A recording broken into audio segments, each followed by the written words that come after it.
Hi, everybody. Welcome to another episode of the Lead Podcast, where our intention is to support the development of future hospitality industry leaders.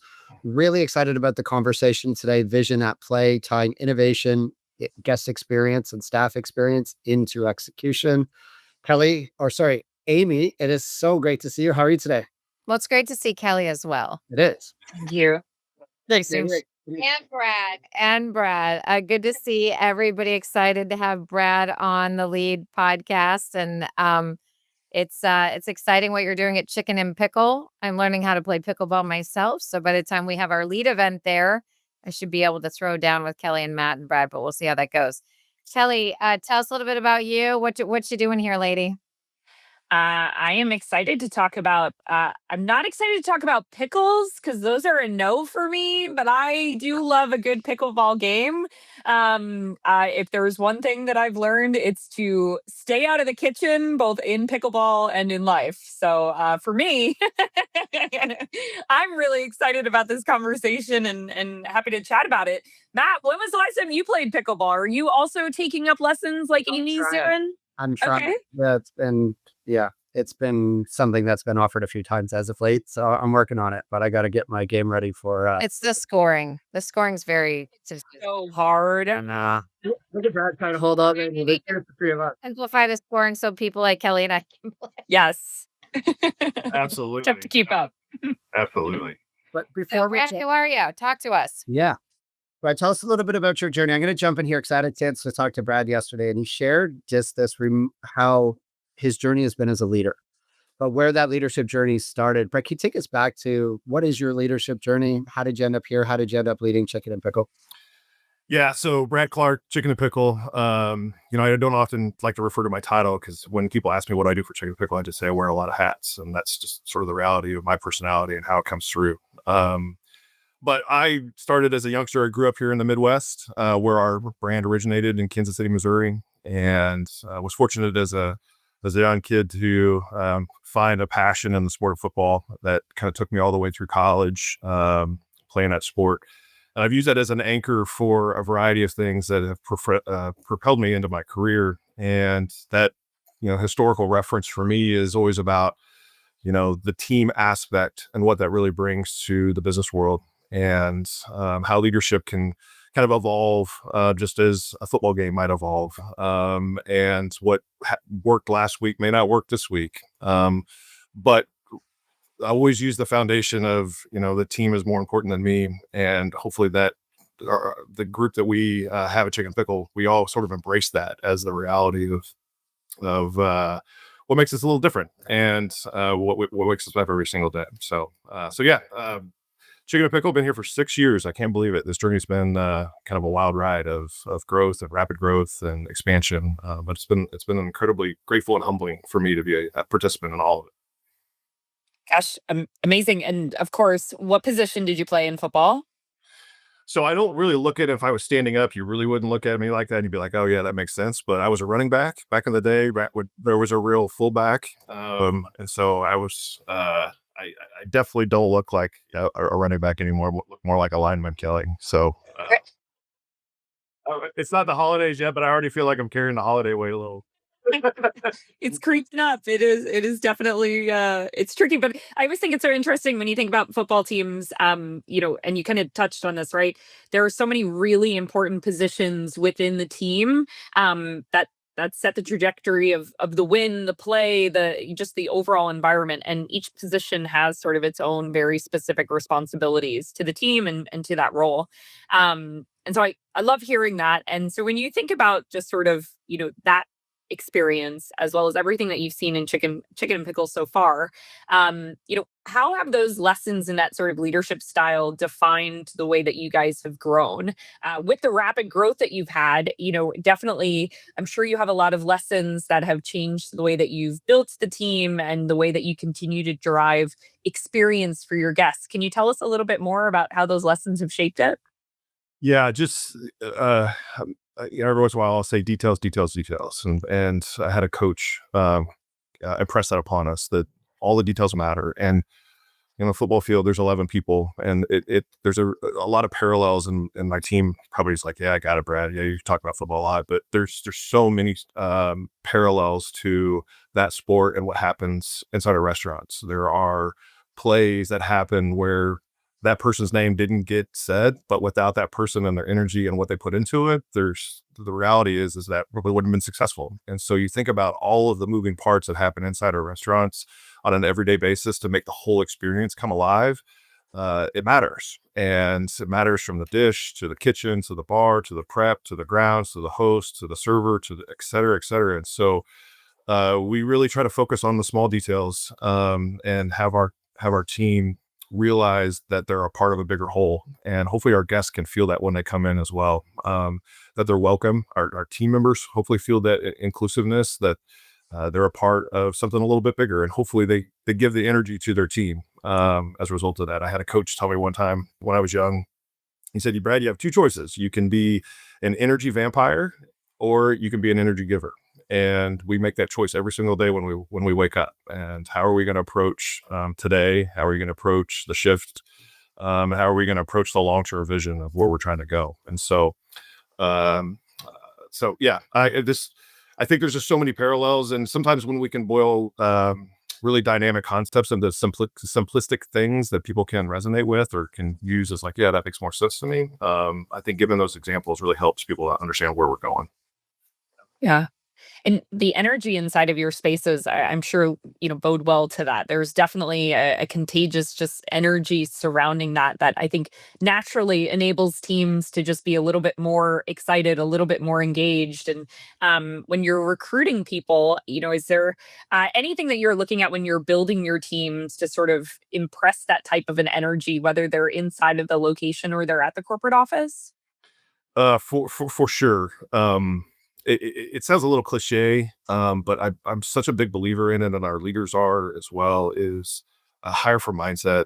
It really is that simple. I mean, I can look at all your stats, right? Which may be your resume, and I can say whether or not you're going to be a good player or not from your stats, but that doesn't mean anything if you're not bought into what we're trying to do. And if you're coachable, if you have the right energy, if you have the right presence, if you care about people, if you really care about people. So I always try to give some examples of, show me some interactions, and you can know real quick if people or people like the job. And so I would tell you the hire for mindset way over historical experience. Now, historical experience is important, right, for a variety of things, but mindset. You can get so much more out of somebody than if they have the right attitude than maybe just what they've done in the past.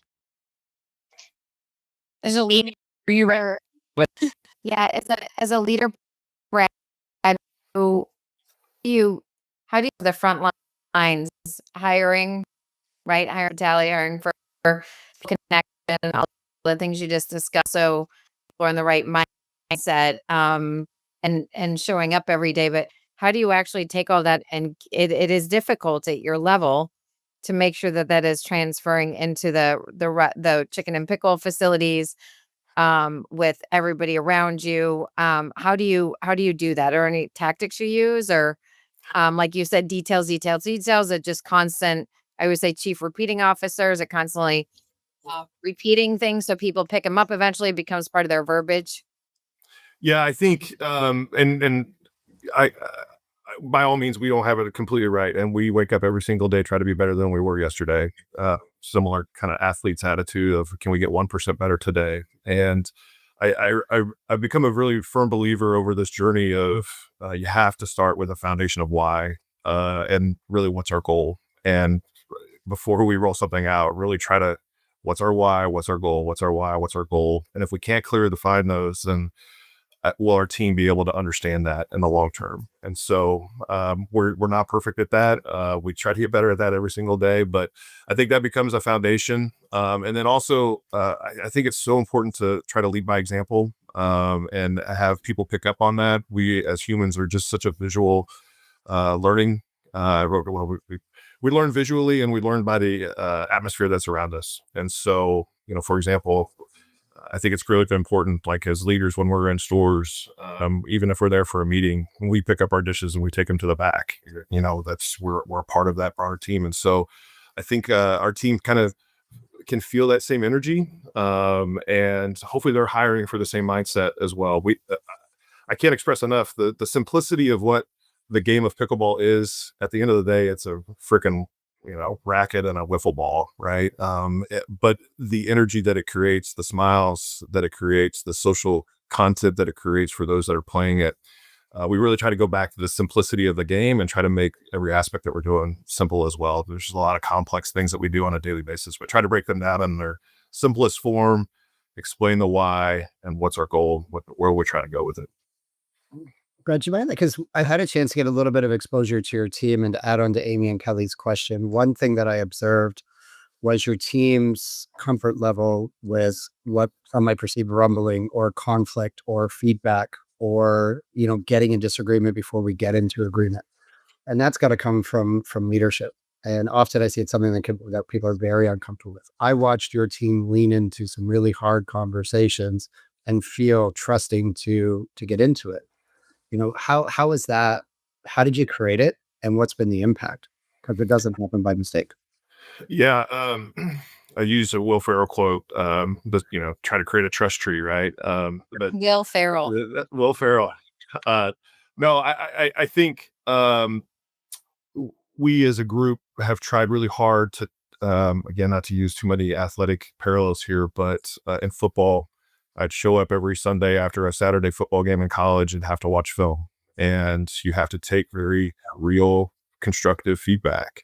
And that doesn't just come top down. That creates, what as a team can we do together to get better? And so I think you have to force yourself out of the comfort level of realizing that the best ways to approach that are to give the freedom for people to really say what's on their mind, because some of the best changes can happen very organically and not from people just listening to you talk.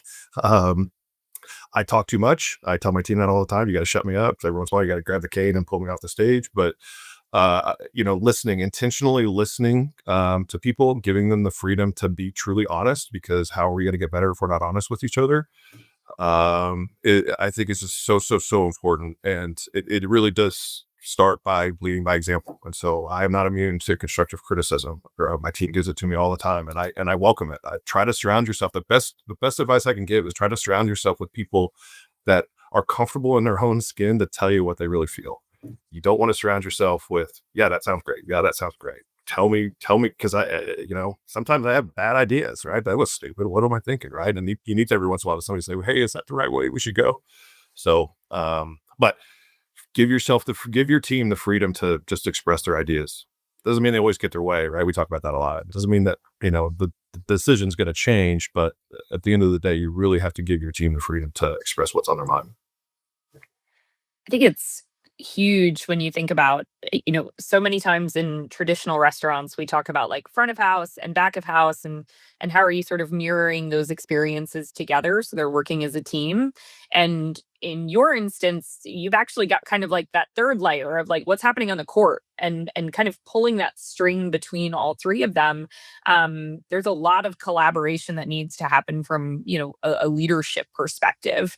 When you're thinking about growth and how quickly you guys have grown, and how important that experience is across back of house, front of house, and on the courts, any types of training or things that you've embodied to make that a replicable experience when you are opening new locations? Like, how do you drive leaders to recognize like those three components and pulling them all together?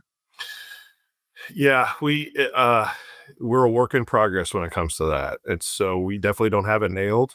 But the idea is it's one guest, not three guests. And that's the way I kind of think about it is, and that's what we try to have our teams think about is, when at Chicken N Pickle in particular, you can come for a variety of experiences. And that's one of the things that is our foundation of, the atmosphere and the activations that we have. And there's just sort of a freedom of movement across our properties. But you can come exclusively for a pickleball experience. You can come exclusively for a dining experience. You can come exclusively for sort of just a happy hour, hangout, drink experience. You can come for, any sort of activation that we might have, or brunch and bingo. So, but recognizing that the continuity of that experience should be one thing, not multiple things. And so, just trying to impress upon the team that Every guest matters, especially in today's world, right? Walking through your gate, we're grateful that those people chose us, and humbled the people that have traveled across the country, frankly, when they're in cities to say, hey, I really want to go see this place that I've heard about.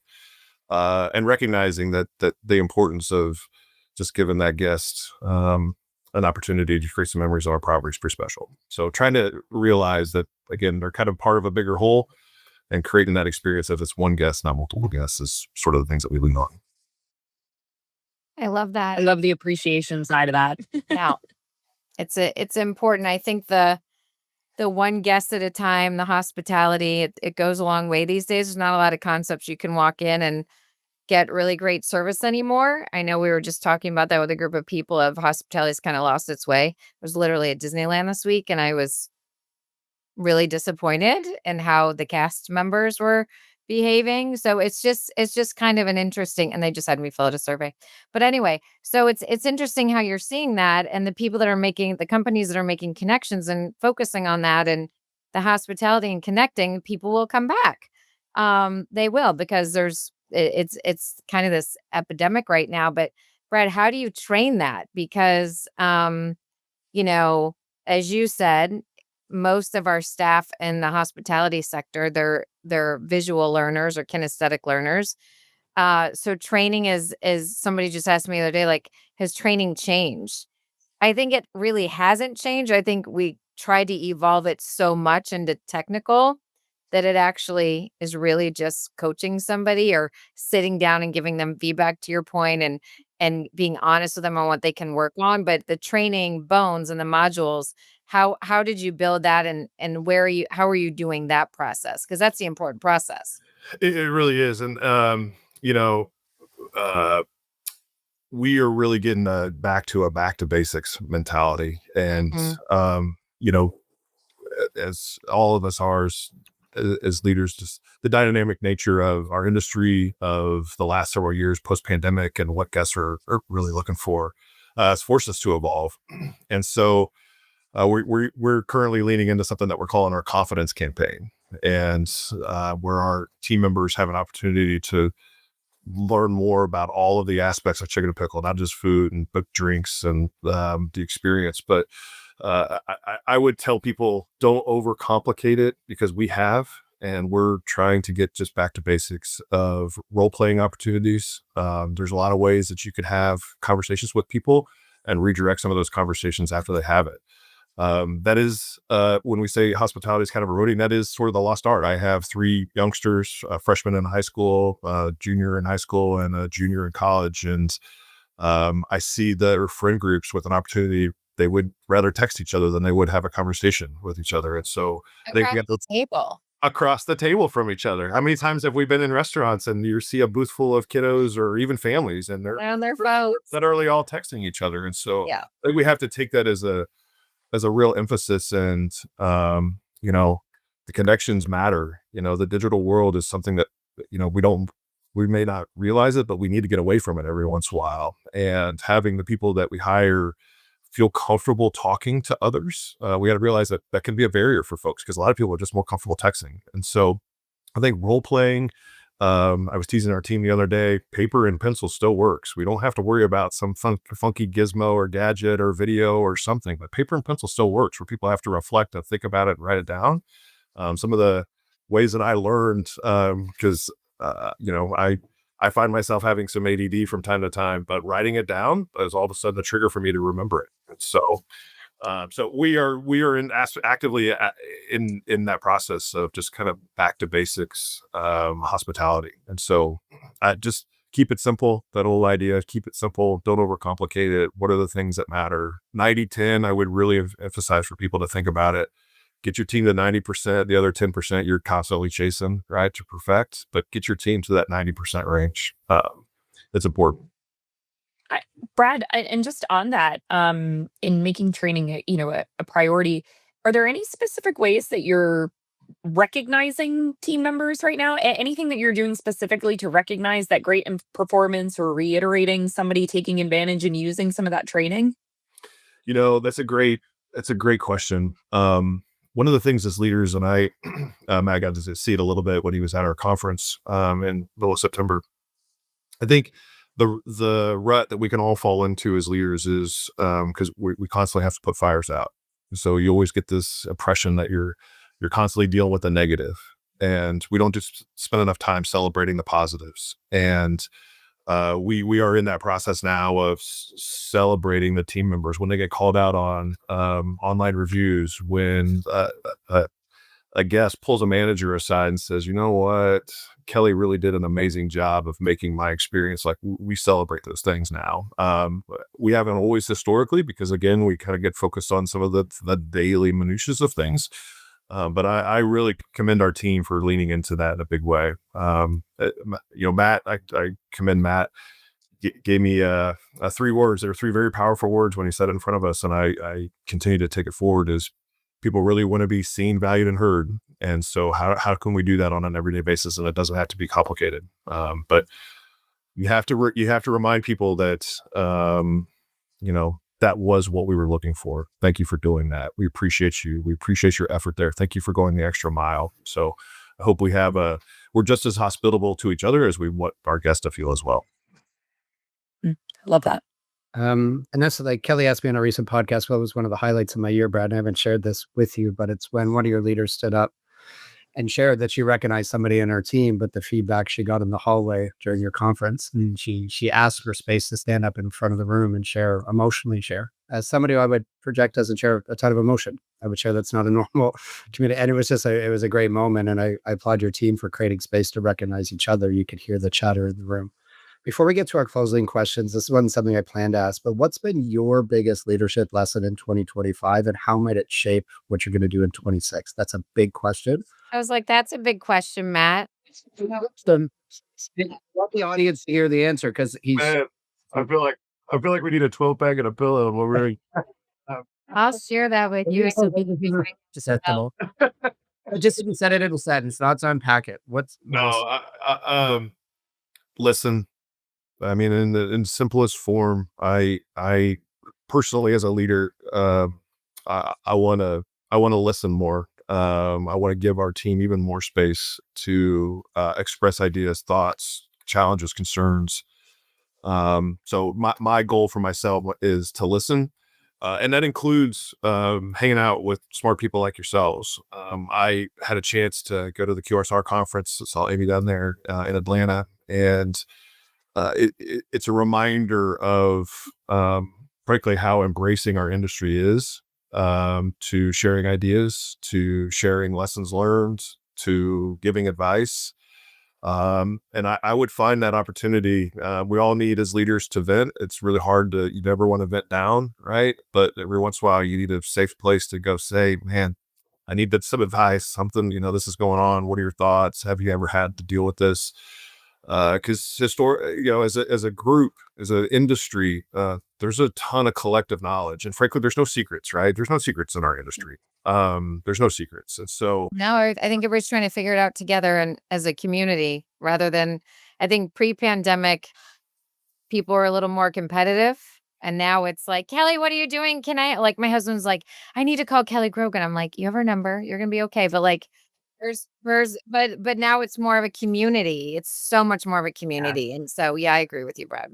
So I would boil it down to 2 things to answer your question, Matt. Listen more, and seek advice, seek counsel from peers. Because I don't do that very often. I always have that mentality of I need to figure it out on my own, and just realizing that there's a lot of people that are going through the same things. Just reach out to them. Get yourself out of that comfort level and reach out and just say, hey, I don't want anything. I just wanted to say hi, and you seem like a cool person. And so anyway, I was going to ask how you find those people. Well, I think you got to get yourself out of your comfort zone, and you got to go to conferences, and really intentionally go around and shake hands with people, look them up, see who's there, go to panels that might be engaging content for you. I was really impressed at the panelists down in Atlanta and how open they were just to have conversations post their presentations. And so I think you got to get yourself out of your comfort zone. I think you got to seek more knowledge. You got to have a constant curiosity about yourself, constantly wanting to learn. And so there's a ton of great content. I really applaud what you guys are doing on this podcast. I don't do very many of them, so I was thrilled when Matt asked to participate. I want to support what you guys are doing because the content that you guys are creating, it's out there. It's out there, and our industry needs to start consuming it and really leveraging it in a positive way to make change. Well, thanks for supporting and providing some space for the next lead event in March. I think that that's going to be an awesome time and a really good impact on the restaurant community in Kansas City. So I know Kelly and Matt and I are very grateful for that. Absolutely, and we're grateful to host it. I will tell you one, and I told Matt this yesterday, and I've said this to our leaders before. Everybody got a chance. Everybody got a tap on the shoulder at some point. Said, "Hey, you're ready." And I think we as a community owe it to pay that forward. And we're grateful to host an opportunity for people that are wanting to learn, to listen. And so I think that's an important lesson for all of us to take with us is how can we pay it forward, and how can we support groups like yourself and the change that you're trying to make. I was a 15-year-old busboy, and I'll never forget some of those lessons. And I still have lunch every month with the guy that was the GM now, but he's the CEO of this restaurant organization that was one now, and it's 36 locations across the country. And so, That's so cool. the experiences that we have in this industry are really powerful. And if you allow yourself when you're young in this industry to embrace what it is, there's some special life lessons that you can learn from it for sure. Boom. You have to say that at the lead event. That was awesome. Captain Mike. Bye. One of the last questions, Brad, that we'll lean into is just some action steps for leaders out there. So we're talking somewhat at your level, creating vision for a brand that's scaling and growing. But there's a leader watching this inside a restaurant right now. And what can they do to just enroll the people around them in their vision, in what they're trying to accomplish? Yeah, that's an interesting one. I kind of get back to why and goal, which I mentioned before. One of the things that can, again, not to bore you guys with football again, but back to football. I had the unfortunate reality of losing a few games in college. And sometimes we were down by a lot. And I had a very powerful coach at the time that really impressed upon me. He was only there for a year, but he looked at us and looked specifically at me and said, we don't have to go score all those points. We have to start with one first down. And I think sometimes when we're trying to impress upon the people that are around us, we talk sometimes too big of ideas, and it's important to know where we're going. But just realize it's getting a first down, and what are one or two things that we can do this week, and then let's go. What's one or two things that we can do next week? And so, the other thing I would say is just remember there's no what am I trying to say? There's no special play. All right, get your running game going. Right, so focus on the little things. Focus it in small, consumable parts. Where are we going? What's our goal? What's our why? And then take that feedback loop. What did I learn this week? How do I need to change next week? So smaller portions makes a big impact. Kelly, you want to close this out for today? Sure. Happy to. Well, I think this was amazing. I have to tell you, I'm definitely a fan on the sports analogy side of things. I think it does help break things down. And so we are super grateful, Brad, for you sharing your story, your time with us, and hosting our event coming up here March. I am Amy, do you have the dates on the top of your head? Yeah, we're March 24th, Kansas City. March 24th in Kansas City. So we're going to bring the game back together. Tickets. I mean, we've literally already sold some tickets, which is pretty wild. So that's good. So if you haven't been to an event, this is the one that you don't want to miss. I'm thankful for the time to practice my pickleball game ahead of the event. But we appreciate everybody listening and excited to catch you guys on the next one. So thanks, Brad, for the time today. No, thank you. Very grateful that you guys, took the opportunity to chat with me, and I'm truly in awe of you guys. So thanks for all the work that you guys are doing and the people that you're impressing, because I think it's pretty special what you're doing. So happy to support it. Can't wait to get you guys on the pickleball court. I feel like Amy's kind of a ringer. Yeah. I think she's the quiet one, right? Only has a trainer. We know. He's really sporty spice. I am not. She's sporty. I can run in a straight line. That's it. With a glass of wine. I think everybody's your sneaks. Yes. But I don't know when this podcast will go live, but I got to give Matt a quick shout out on his Blue Jays. So Matt, hopefully by the time we stay in touch with each other, We got a ring by then. I thought you were chirping me a bit yesterday because he said, at least we made it to the World Series. This probably started our call, but thank you for that. We're all in. We gotta gather for all. Yeah. Oh, Thank you guys. Oh, awesome. All right. Thanks, guys. Appreciate it. Brad. Appreciate you. Thank you guys.